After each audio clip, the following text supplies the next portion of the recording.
ఏ బాటైనా పర్వాలేదంట, సమయంతో సాగటమే మన సింపుల్ సిద్ధాంతం.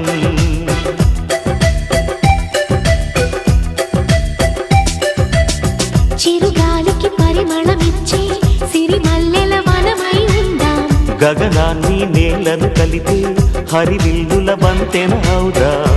ఆనందం అంటే అర్థం మనమందా, ప్రతి పూట పాటై సాగే హుషారు సరిగమలో. ఎన్నో ఎన్నో రాగాలుండే సంగీతం కాదా, చల్లకి నవ్వుల కేరింత.